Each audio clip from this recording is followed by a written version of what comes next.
Tayva roje hanekayı çbolme zah önemliğine, pır kadrin, pır kıymetin. Çünkü em dixwazin bir memleketi hanekayı re لگوری خدا عز و جل و رسولی خدا جمع ممنون به ام خدمت کی الهی بکن جبون به یک هانکایی چی تابی کی احتیاجی ما به هفو دنیکایی هیه گره ام گفت دنیا هفو دنیکایی دردی ولات مچیه ملت مچیه کیمایی مچینه قصوری مچینه انشاءالله تعالی و انسان نے پر دیردی بازات هانکایی جمعه بحثو و قالبات شته هانکایی بکن tabii ki Livi velatê hanekayê ewqa sal û zamanê hinek însanê dinê xizmetê dinê kirine eğer va xizmetê hanekayî ji bo xweda bûna belkî daha jî pêşve biçûna em jî dixwazin daha xizmetê ewhay qenc û baş bikin hem ji bo dînê me hem ji bo milletê me hem ji bo welatê me faydalî bin we jî vê şeva hanekayî zehmet dî û hatin hetalî vê derê ve gelek qencî bimekê Rabbil Alemîn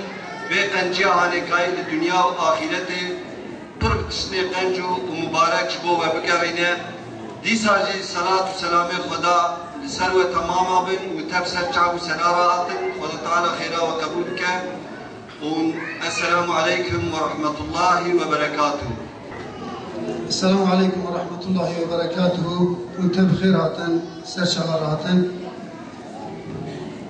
Alîkarên Serakê Xweda parê giştî, Serakê Wilayeta Diyarbekir û gelî misafirê me mêvanê me ku ji farqînê û ji çinarê hatine û mêvanê me ji bismil di nav me de hûn te bi xêr hatin ser çavar hatin. Estaizu billah La yestevîl qa'idûne minel muhacirîne vel ensar vel mücahidûne fî sebîlillah.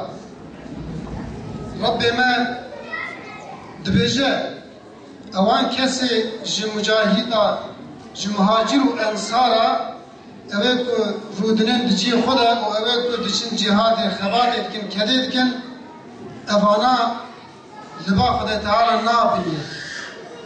Di nava wan de ferqê pir mezin hene.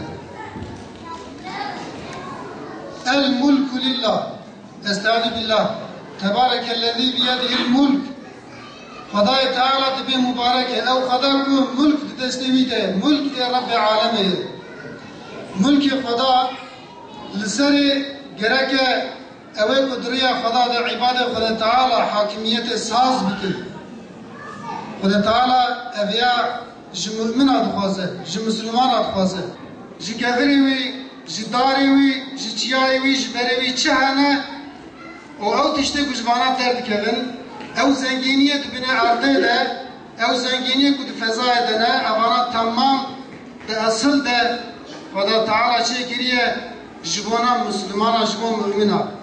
Evê din bi tebeiyeta Müslümana ji bana istifade dikin. Xweda ev tev xist emrê Müslümana ku Müslüman di nav van nimetê Xwedê Teala de li ser îbadê Xwedê Teala adalet Xwedê Teala mukafata wî dike. Ji bona sazkirina adaletê elbette merev rûnî û merev hema bifikire ev ya kafî naye. Xwedê Teala belkî 124,000 peygamber û ev ya gotin pê rejî hinek emel kirin. Di seriyê erdê de hinek sazûman çêkirin, hinek plan çêkirin, proje çêkirin. Hinek tiş çêkirin ku ew ya yani em difikirin belkî bi aqlê xwe îro bi îmkanê xwe îro em nikarin wan tişta çêkin. Gelî bira şükür Rabbê Alemîn. Em îro di demekî pir muhîm de em hatinin bahir. Ji bo îşekî pir mezin em hatinin bahir. Xwedaya Alemê vî îşê me bi xêr bigerin. Gelî bira şükür Rabbê Alemê re ev 30 sal 40 sal em xebata xwe berdewam dikin.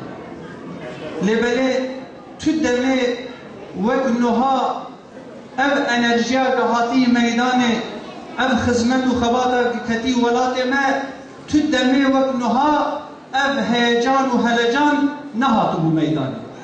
Ev lütfa Rabbê Alemê me ev dixwest تمی دایم مجهور رجا دکر مدگوش بو خوده ایشه مای اصل که ام دین خوده ببین بال انسان آره ام جی انسان آره اسلام ببیجی ام دعوه دین خود دعوه خود ام بال انسان آره تبلیغ بکن